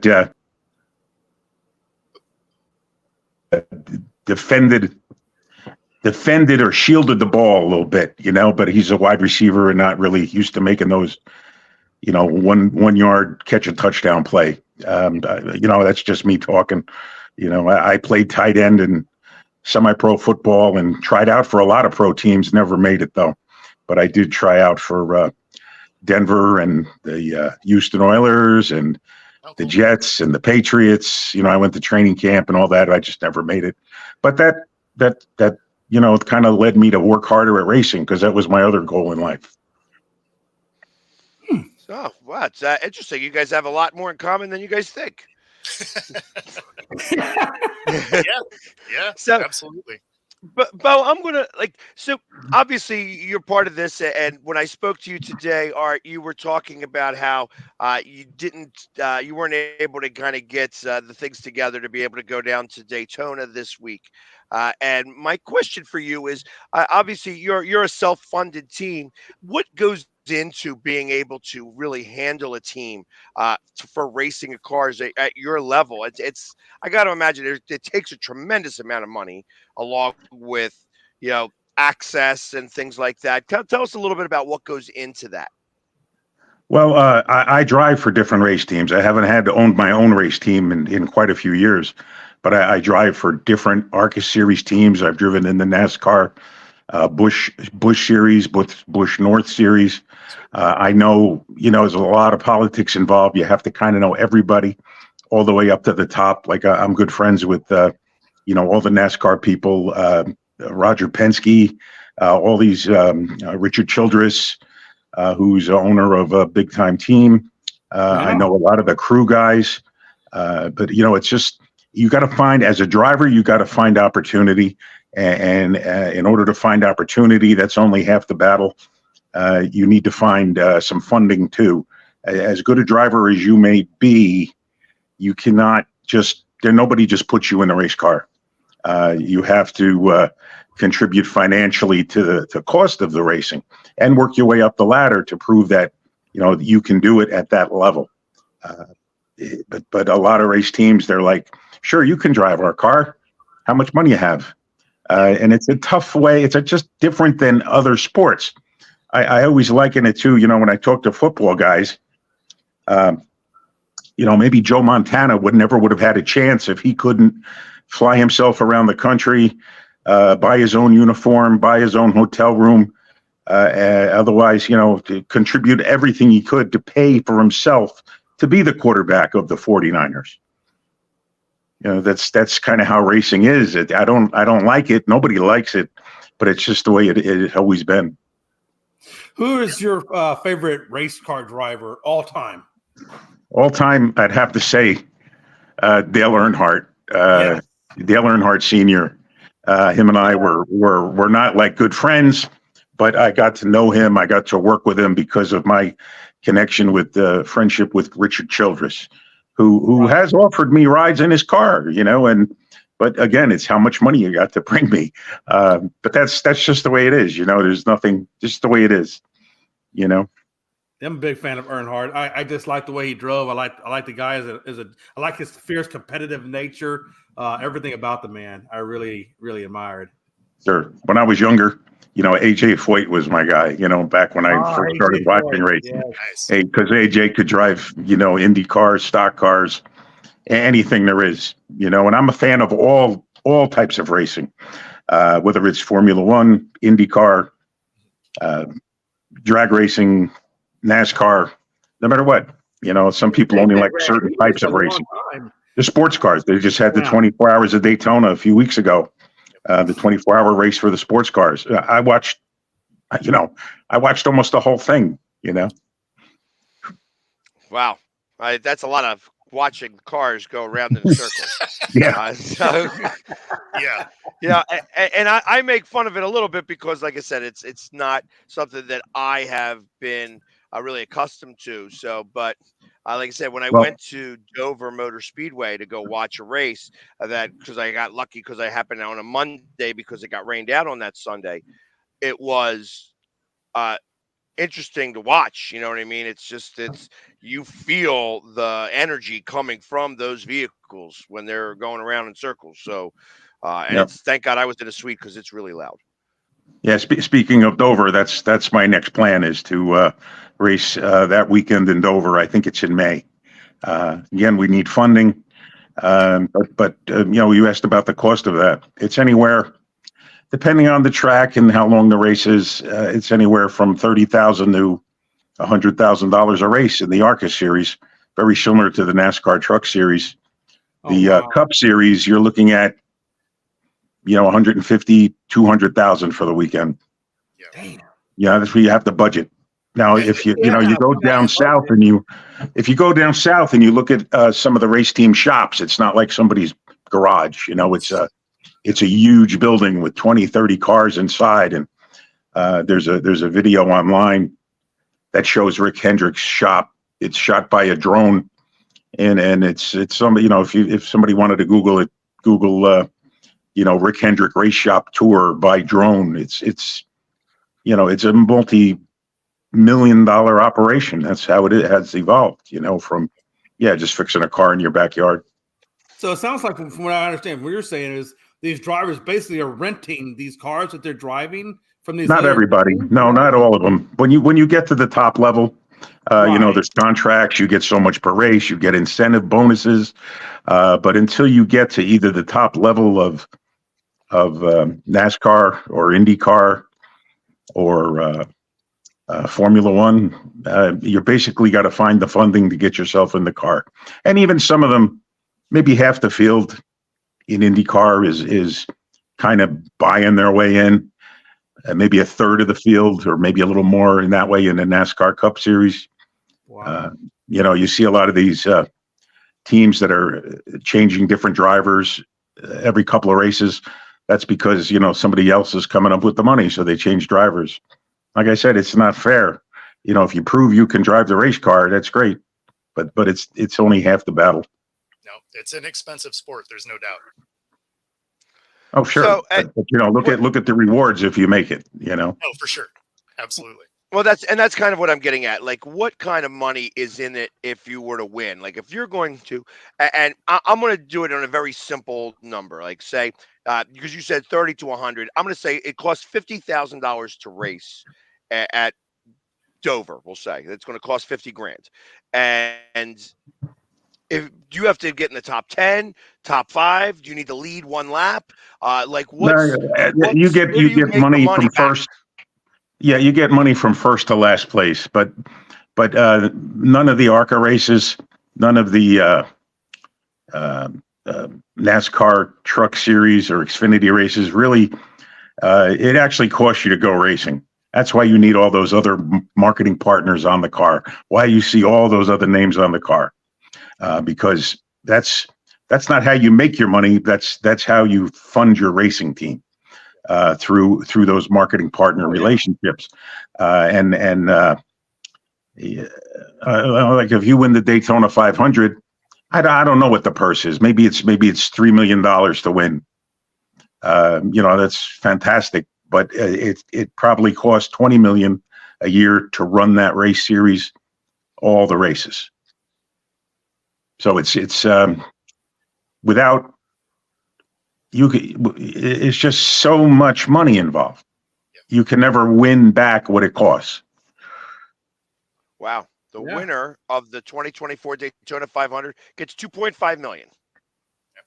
That's the winner. Does he? Yeah. Okay. See, NASCAR stopped publishing. Okay. NASCAR stopped publishing winnings a few years ago. Why? I don't know. Maybe. I don't know why. I really don't know why they stopped publishing how much each car wins, depending on where you finish. Probably but you do get paid all the way to last place. Yeah. Well, but I would think they have. I'm sorry. Hey, we talked about hockey and another topic that was grossly underpaid for their profession, and now I'm listening to you talk about NASCAR and what it takes to make money at NASCAR, from kind of what you're saying, 20 million versus 3, and all the you never get your money back. To me, that sounds like it's grossly underpaid. Yes, I would have to say you are correct, but it's such a passion. It's such a passion and a lifestyle. I mean, I've been doing it as a part-time racer for 39, 49, 59. 36 years. I'm 66 years old, and it's such a passion. You don't want to stop. Now you could say, a 66-year-old guy is going to go race. Yeah, you could do that if you're in good shape, and you can do that. Now, will I race in the Cup Series anymore? I don't know. Will I race in the ARCA Series, the Truck Series, maybe Xfinity? Yeah, because of all my relationships with all those people. But it's a tough business. And just like any of the sports. And I'm a big sports fan. I have a passion for hockey. I played goalie up until I was 52 years old, when I ended up with a blood infection from cutting my shin on a piece of scrap metal in a scrapyard. Took me 10 years to recover from that. I miss playing hockey goalie for sure. I love football. I tried to play pro football. I haven't, thrown a football in 20 years though. So I understand the drive, that everybody has for their sport. I'm just, I love hockey. I love football. I love car racing. I even like lacrosse. I watch those Wings, the Philadelphia Wings games on TV. I played lacrosse goalie a little bit when I was older. Love that too. Yeah, I played lacrosse goalie a few minutes ago. So where? For the Wings. When? I didn't do so well. I when he put on said that, the he pads. literally took the balls to Yeah. the chest. He wasn't catching them. Yeah, no, he was in there as a blocker. Is really Is all that on tape? Can I see that? Yep, yes, Can you I- can. I actually have Okay, the whole good. video for you. That'd be great. And how could you get me involved with that? Could you get me involved with that? I'd like to do that. You just gotta did do like a it. practice session with him, right? It is widely known, Art, that Pags and Bo have thought about racing me at soapbox derby, and I told them they didn't have enough weight to hang with me. Jamie mentioned that somebody raced cars. Was that you? What's that? I was Bo. Jamie mentioned that somebody raced cars. Yeah, who was that? So I raced here in the Pacific Northwest. I did the Hornet Series. That's why I said I didn't make it very far. I couldn't afford the upper level of racing. And then I was getting ready to race in the SCCA, the ITA series. Just couldn't find enough funding to. There you go. So we still have the car and everything. It's just finding the sponsors to actually pay for every weekend of racing is no joke, right? Like it. I mean, the gas alone's got to kill you. The gas, the tires. It's not. Honestly, it's not that. It's the combination of all the things, right? Because you gotta get the car there. You gotta do all of your prep. You got to pay to get into the race. All of your qualifying track days. I mean, fine tuning of the car, fixing things that inevitably break because the higher the horsepower, the more shit breaks. It just there's a lot that goes into it. Fuel alone, if that was the expense, you wouldn't care. It's everything is just a nonstop bleed of your wallet, which is why you need sponsors. Right. Now, I was lucky when I was climbing the ladder.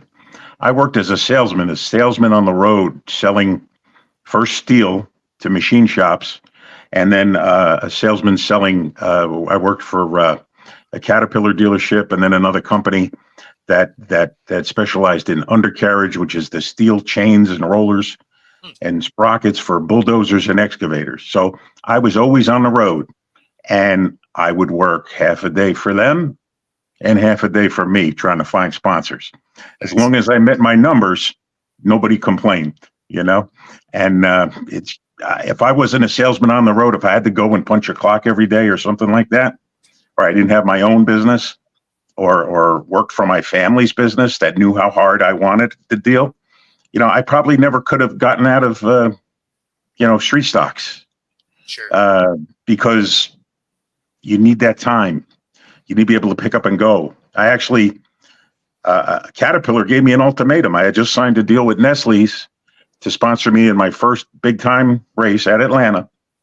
And I went to them after the race was over, and I flew back to New Jersey, and I said, Nestle's is offering me a deal, 10 race deal, $250,000 to run 10 races next year in the ARCA series.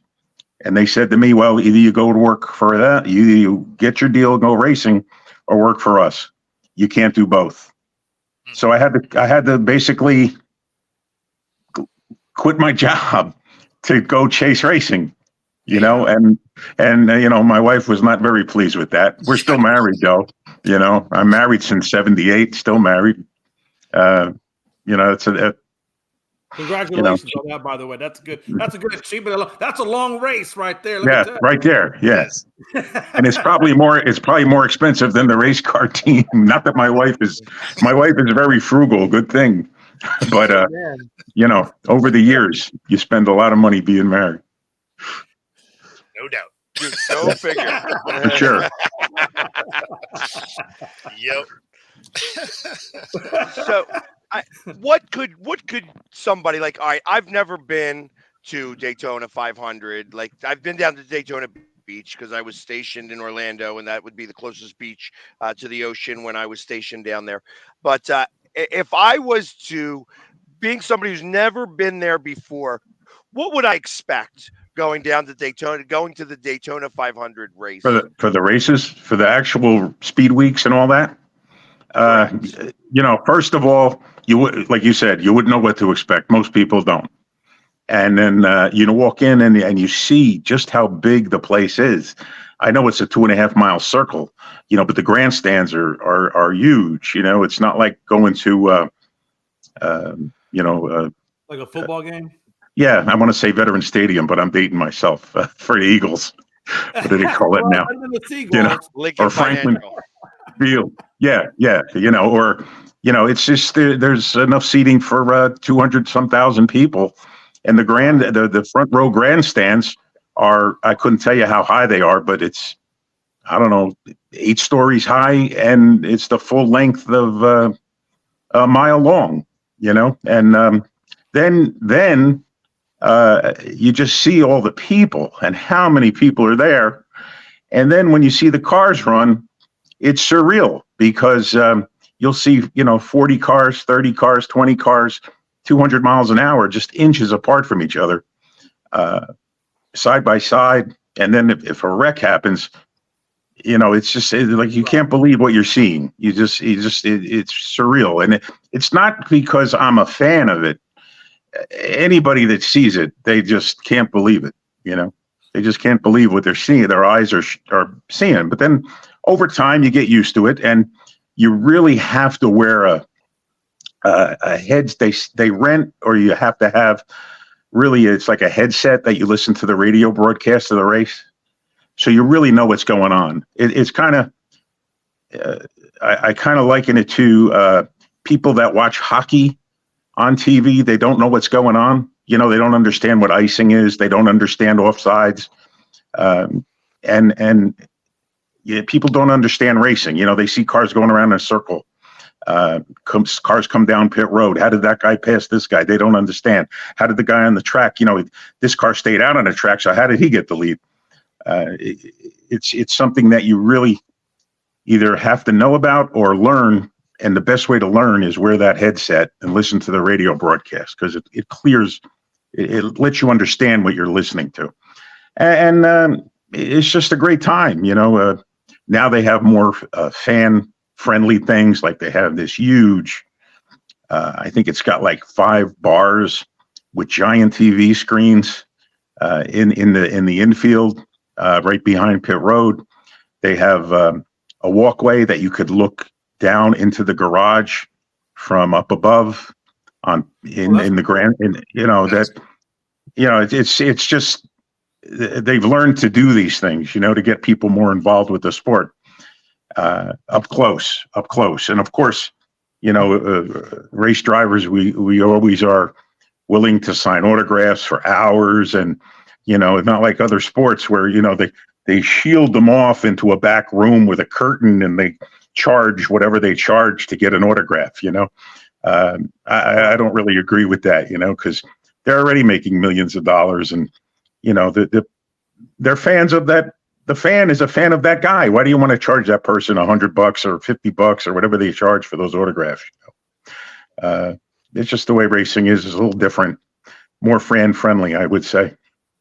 So let me ask you this: get your opinion on how racing has changed, especially in the NASCAR level, right? Because of the rule changes, implementing the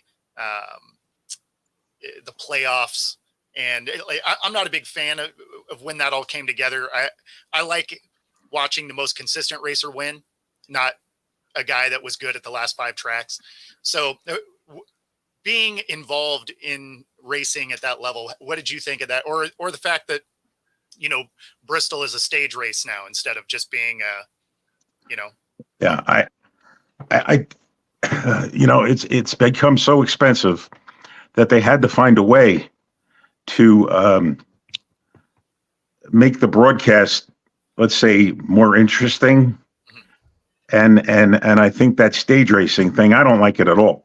You want to award points, don't just say a stage, but don't stop and have commercial breaks, because that's what I think all that's about, is just stopping so we could put in more commercials. There's already enough commercials, but they needed to have set commercial time. And as far as I don't like the stages. As far as when they changed the format to, you have to win a race to get in. And then at the end of the year, all those guys advance, everybody else is out. And then they win again. They keep going, or the guy with the most points until the end. I don't. I don't. Either way, is fine with me. I realize the traditional guy only wants it the other way, but it's just I find it's okay. I just don't like all these stoppages. Like even when there is a stage break or a caution, it takes maybe an extra 5 or 8 laps to line everybody up because they have to go review the tape and see where everybody was at the point of caution. And, it's just, that's not how it's kind of how it was, but they don't, it's different now where they double check, triple check themselves. And then it just extends the caution periods and everybody wants to go to sleep or change the channel, I should say. I brought a friend of mine that was not a race fan at all to Dover, not for the Cup race, for the ARCA race a few years ago. And as soon as he would start getting into it, they would stop for whatever reason. And it would take him forever to line back up. And he was like, okay, when is this going to be over? But while it was going on, he was interested and he liked it. He's not a race fan, and it didn't make him one. But everybody's different. I when I went to my first race in 1968, it just, that was it for me. And there's a lot of people that they call it the racing bug bites you, and it never lets go. And it did for me. And a lot of people that are passionate about racing, whether you're a fan or a driver or a team owner or a crew member at any level, even the weekly guys that race at the short tracks throughout the country, or the SCCA guys like you mentioned, it becomes your lifestyle. Art, I'm really surprised, with the size of the state of Texas and the population of all the cities. I'm surprised we got Dallas Motor Speedway. I know they have that, but they really don't have a lot in terms of NASCAR coming down to Texas and getting all the people down here involved in it. Do you ever see down the road? Do you think that NASCAR will eventually do something down in Texas and actually make a park or something to get that level of it involved? Yeah, that's in Fort Worth, right? It's Texas Motor Speedway. Yeah. And then there used to be one called Texas World Speedway. That shut down years ago. Yeah. And then they used it as like club racing and things like that. And maybe about 3 or 4 years ago, they just bulldozed it. Because I don't know. I don't know if are there a lot of big race fans in Texas right now, would you say? Or they're more into football? I would say that there's the potential for sure. And that's why I've never wondered why they've never come down this direction. Yeah. Now, they did Indy cars in Houston, on the streets of Houston a few years ago. You remember that? I remember that. Yeah, I remember that. And I don't know what the attendance was and how that worked, but they only did it for 1 year, I think. Right. They only did it 1 year. There's lots of markets out there. I don't know what type of weekly racing do they have in Texas? Do they have weekly short tracks? A lot of them, or just a few? It's such a big state that it's many at all. I really don't. Every time I talk to my friends with the friends that I do racing and like racing, they always talk about Texas Motor Speedway. That's really the only place they ever talk about. I never hear anything else. And there's a lot of damn land that they could put a track out here, or several tracks out here, that people from like Louisiana, Oklahoma, Arkansas, a whole that could come and actually grow that sport. I guess it's kind of where I'm going, is how is NASCAR going to grow that sport to get more people involved? Yeah, I don't know, because I don't know how many people. It's a good question, but I don't know if I can answer it, because I don't know the whole state of Texas and what kind of race fan base there is now. Yeah, just like Dallas Cowboys fans, they don't show up when it matters. So. You saying the fans or the team when it really matters? Which one is it? Well, I mean the team. The fans jump on the bandwagon all the time. Yeah. So, the Pags is still just butthurt that his team got kicked out of the playoffs in the first round. He still hasn't gotten up. You can tell it's fresh. It's okay. Oh, I was happy. You know what? It made my day a lot better when the Cowboys were out first. Well, I'm sure it did. Anyways, misery loves company.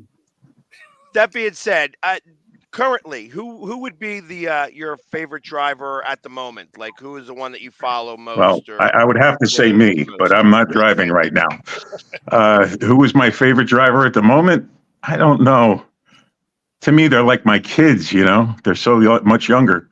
I don't know. I could tell you that, like Kyle Larson, he's got all the ability in the world. He's going to do Indy 500 and the NASCAR race in Charlotte the same day. I think he's got a shot to win at least the one in Charlotte. I don't know about Indy, because as good as he is, that's a special. Indianapolis is a different experience for him. Kyle Larson, and that's a I Formula like One, right? Penske. No, but no, Indy 500 is Indy, but they're Indy car. They're that style of Yeah. car. Okay. Yeah, as far as similar car to Formula One. I told you, I mentioned, I know Roger Penske really well. So anytime a Penske car is winning, I'm happy. They won the 24 Hours of Daytona. The IndyCar championship last year, Cup championship last year with Ryan Blaney. But to me, as far as drivers now, I like to see the guys that have been in it for a while win, or an underdog win. I have no real favorite drivers. Well, what is your ceiling for a guy like Bubba Wallace, who's been in and out of headlines here recently? Like, how good of a race car driver is Bubba Wallace, in your opinion? In my opinion, he seems to do well, and then he makes mistakes. He's got to learn to correct his mistakes, whether he overdrives the car or he's just he's got a lot to learn. That's just all I'm going to say about him. Now, he does get a lot of press. He does get a lot of press, which is, that's what you've got to do. You got to create press to attract the sponsors, to attract the marketing partners, so you could stay in the game. That's that. Now, I think he is a good race car driver, because he did do well in the Truck Series. He did do well in in cars that he's raced. He doesn't win like 80% of the races like Kyle Larson does. Right. But a lot of it is there's probably some real good race car drivers out there in middle of the pack cars, because that's the funding they could come up with. And until they get to not next to the next level, but in the series, the next step up, you're driving for Hendrick or Penske or Roush RFK Racing. Now they call it, because Brad Keselowski. Yeah. Or Childress. Maybe you're driving for one of the teams that are not well funded. But years ago, if you were a guy that took a 20th place car and made it finish 8th, you'd get those opportunities to move up, and it still happens. For sure. Question from one of our listeners asks your favorite memory of Dale Earnhardt Sr. I guess when he won the Daytona 500 on a personal one-on-one, I had a sponsor, a marketing partner that was an electronics wizard, and he invented a charging station for the race cars that acted as the pit cart. So I went to Richard and I asked him if we could, if he was interested in using this, and I was getting the components of that pit cart. All the electronic components were a sponsor of mine, and I was trying to get them into the Cup Series, where I would be a Cup driver, drive for Junie Donlevy, who's passed away, but he was a guy known for giving young guys a start, or guys a chance, because he wasn't, he worked on a budget that he was still competitive though. So anyhow, Richard agreed, and I went to go see Dale, and he says, we'll hook it up to Dale's car, and if he says okay. So I went to go talk to Dale, and he was okay with it, and we had a nice conversation. And that was my first meeting with him, and he's just a regular guy, and wanted to see me succeed too. So, but my favorite memory of all is when he won the Daytona 500. Yeah, watching all those pit crews come line up as he came in was awesome. Awesome. Yeah. It's, that's I mean, there's got to be tons of memories like that. My question is, what was was there one wreck that stands out amongst them all? If you've raced for a number of years, I got to imagine you've had more than your fair share of wrecks. No, Is there one? I very rarely have crashed. I've won more races than I've crashed.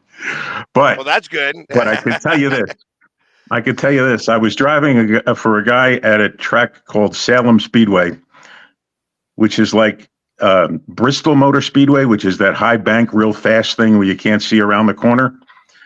But Salem is actually banked higher than Bristol, and it's very rough asphalt track.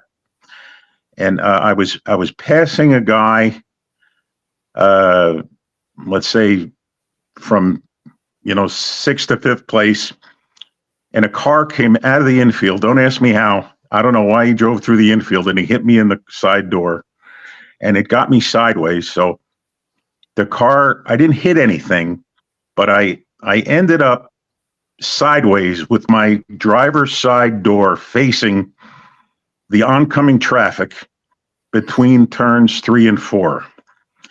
And as the cars were coming at me, and they were in double file at full speed at 160 miles an hour, I looked out of through my window net, and I said, this could be it. And it was the only time I've ever driven a race car where I felt like I was, I guess I could say scared, because I didn't know what was going to happen. And each one of those cars either went low or high and missed me. Nobody, and there probably was 15, 20 cars went by me at 140 miles an hour, either in front of me, in front of my nose, or through behind my rear spoiler. And no one hit me. I was like, if they hit me square in the door, this could be really bad. But they all missed me. I've never really crashed big time where the car's upside down and flipping. That never happened. Me, I'd be running across the railroad track like Will Ferrell. I'm on fire! I'm on fire! With a little headset on. That'd be like trying to get to the infield. I love watching that movie every time it's on. I love it. Because my wife doesn't like it, because she goes, it just makes fun of race car drivers and people from the South and all that stuff.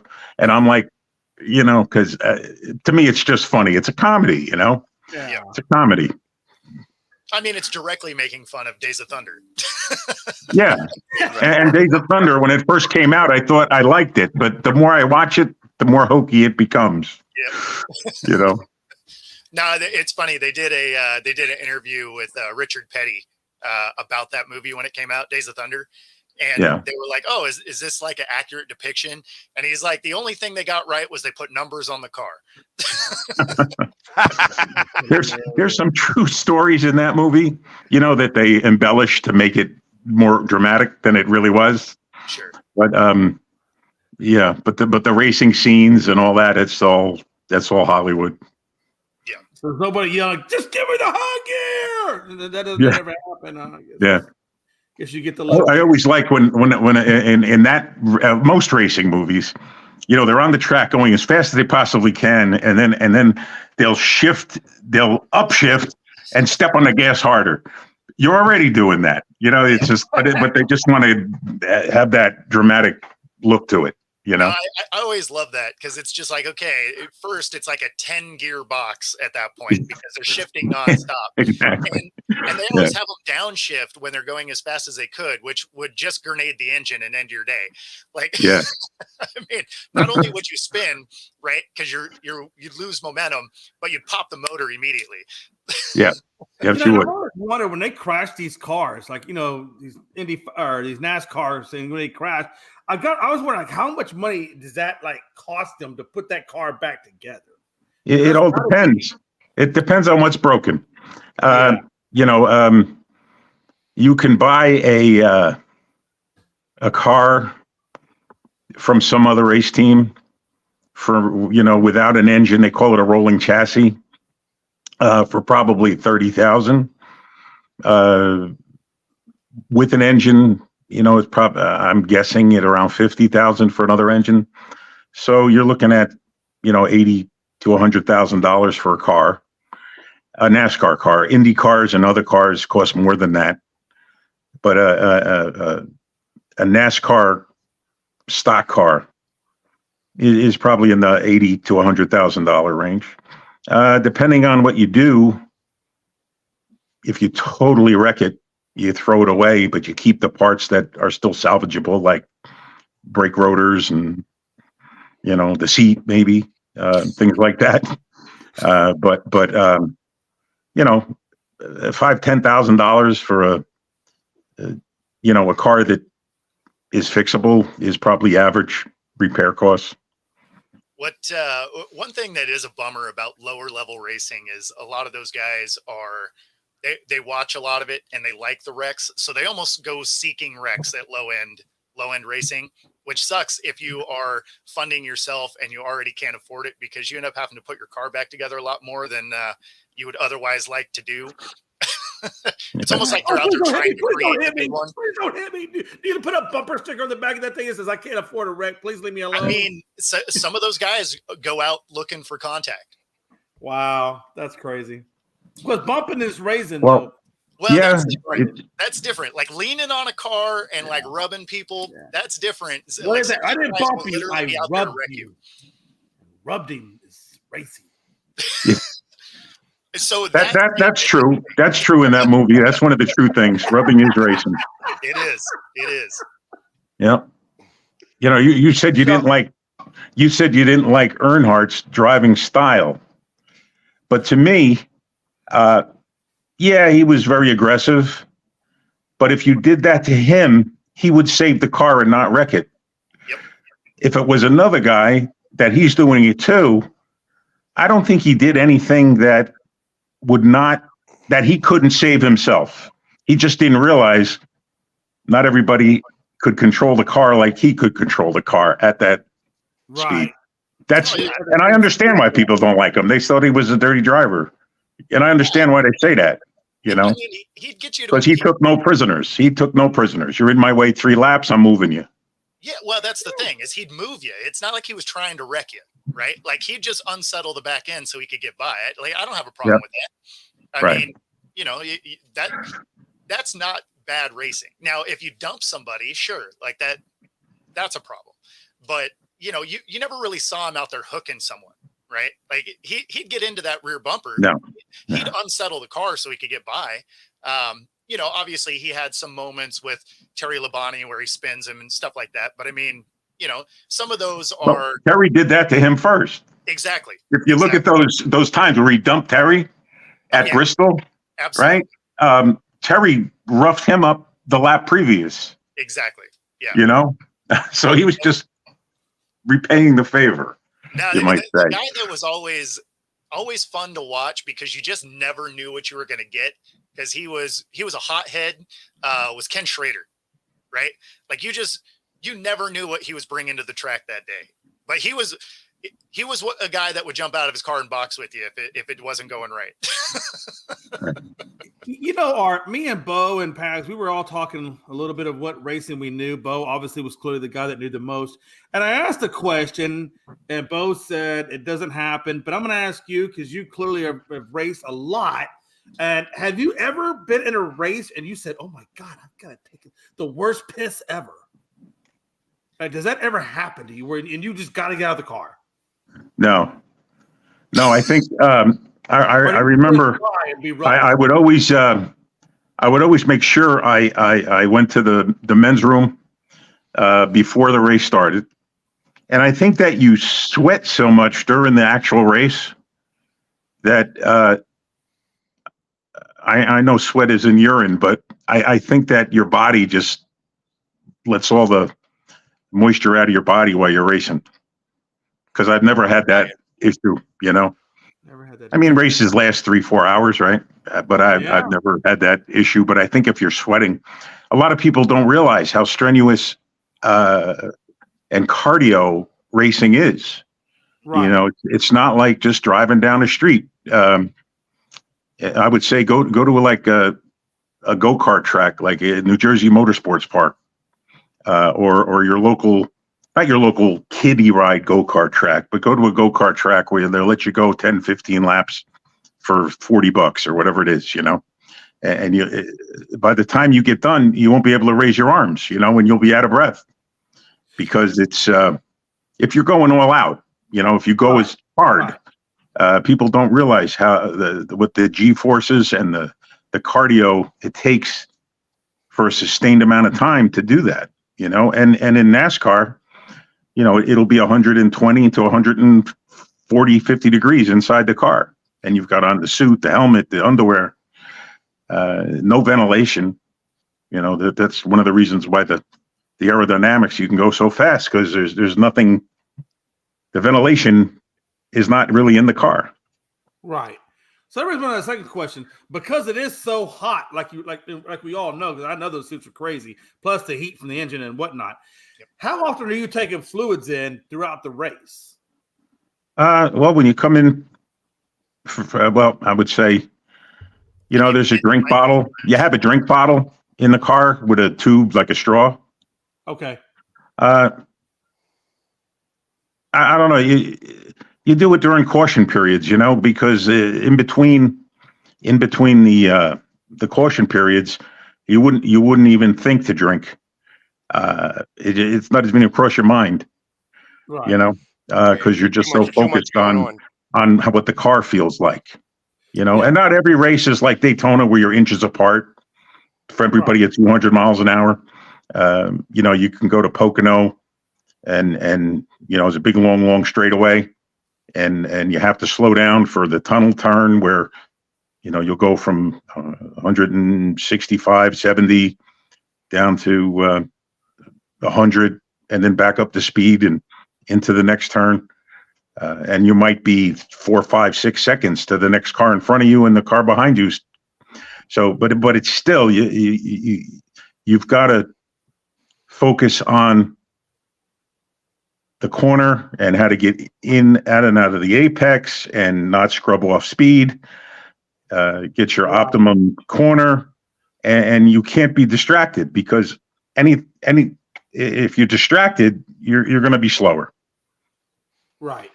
Yeah. So you wouldn't even think about, I don't think about having a drink. I wait for the caution period. And but I've lost, I can tell you this, on a hot day, I've lost like 12 pounds from the start to the end of the race. Right. I've lost like 12 pounds of fluid. Because you're losing so much, like you said, because you're losing so much fluid, what is the effect of that on your body? Because you're losing so much. Well, I would say when you get out of the car, you're exhausted. And you need to drink. You need to get that fluid back in you. But once the race is over, that's why they give you a bottle of milk afterwards. Yeah, after Indianapolis. Yeah. Yeah, but that's real quick because we're getting ready to close up here because we're at the top of the hour. I have your stuff down here listed. Tell us where anybody could find you, and if they want to, maybe talk about even sponsorship in your Well, we have my website for the racing team is www.teamasr.com, which stands for Art Seeker Racing. On there, you'll find different pictures and different things, and if there is a marketing partner out there that would be interested in working with us, there's a marketing partners page where it kind of lists the highlights of what you get for the program. As far as my heavy equipment parts business, I sell bulldozer parts and truck engine, transmission, final drives, and things like that for the trucking industry or the heavy equipment industry. That is www.pxeparts.com. My company name is Phoenix Equipment Parts, and I've had that business 20 some years. I started it. I was working for a company traveling 17 states as their salesman. They sold their business to another company. So in order for me to keep racing, I started my own, which has been running now for 24 years. Nice. There you go. Yep. Well, I really do appreciate you coming on with us today. Well, I appreciate you having me on. Yeah, like I said, this was, when I don't know anything, something about something, I bring on the people that I know. So, and like I said, I met Art through a mutual friend of ours, a mutual super fan. He's a Seahawks super fan, and he brought him out to the game one day, and so he got to deal with me as the Philly sports guy full effect. And we did a nice live video from the parking lot that day. Pags, are you Yes, saying Seahawks or seagulls? Because every time I keep hearing seagulls. Yeah, well, Or sea they chickens. were. I tell you what, until the Eagles beat them, I can't really say much because the Eagles seem to be losing to the Sea Chickens. I call them Sea Chickens. That's it. But Sea it doesn't Chickens. matter. I knew that was coming. Yep, of course. Yeah. I've been a Seahawk fan since the Beastquake run. Okay. There you go. Yeah. I'm always a fan of the underdog, and they were an underdog that day to the previous year's New Orleans Saints. Absolutely. And I think their record was 7-9, and nobody gave them a chance to even show up at that game in Seattle. Yep. But they beat them, and then they went on their run after that. So, but yes. Well, Art, again, thank you very much for coming on, and we will make sure to we'll probably have you come back on when we start having more questions about as we get closer to the end on how they work the points and stuff like that for this Sure. for the NASCAR races. Yep. And if you want to go to Dover, you just let me know, and we'll hook you up for seats and grandstand seats and garage passes, the whole bit. Amazing. Dover Motor Speedway follows me, so I would actually like to do that. So let's go. automatically figure on that because I think that a lot of great content could come from that. That's right. When is Dover this year? I don't have the schedule in front of me, but I think it's the third week of May. I believe. You'd have to check the schedule. The third weekend in May. Up right now, and okay. That's Dover. Dover's in Maryland, correct? That's Dover, Maryland. Dover, Delaware. Yes, it's the Monster Mile. Monster Mile. Okay. Yeah, pull it up.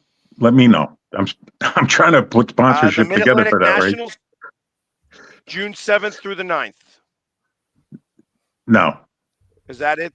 Or the NASCAR go to A-Game NASCAR Xfinity Series? Yeah. That's April 27th. And then the World 400 is April 28th. All right, so it's April this year. They moved that draft. Okay. And where are you going to be? You're going to be at the draft? In Detroit for the NFL draft. Yeah, I was going to say, I'm going to try and be at the draft. So, we'll figure it out. We will figure it out. Yeah. Absolutely. So, okay. All right. Again, thank you so much. I appreciate you taking your time out today. All right. Thanks, guys. And again, go to teamasr.com if you want to know more about the race team. Thank you. Awesome. Thanks. Take care, guys. All right. Have a great one. Thank you. Bye-bye. Bye-bye. I would have bought hot dogs. And there we have it. More NASCAR than you could possibly imagine. I tell you, only on Coast to Coast can you get that type of stuff. For the millions of people that were watching today, it really was an awesome That's show. right. I really, it's like I love hearing this stuff. Like it's all great to me. Like everybody's got stories to tell. Can I just say, I think on a scale of 1 to 10, I think my question about pee and how often and drinking was probably the best information we got out of the whole damn thing. I put that out there. Yeah, he said the same exact thing Bo did, that nobody has to pee when you're in the car. Yeah. So, I just wanted to hear him say it. Bo, look, Bo, you're a superhuman. I'm pretty sure you don't pee at all. I think you're a bot. I want to hear Art say it because I know Art's been since 1960. All right. We're already up past our time now. So everybody, thank you so much for hanging with us today. And we will be back on Monday again at the same bad time, same bad channel.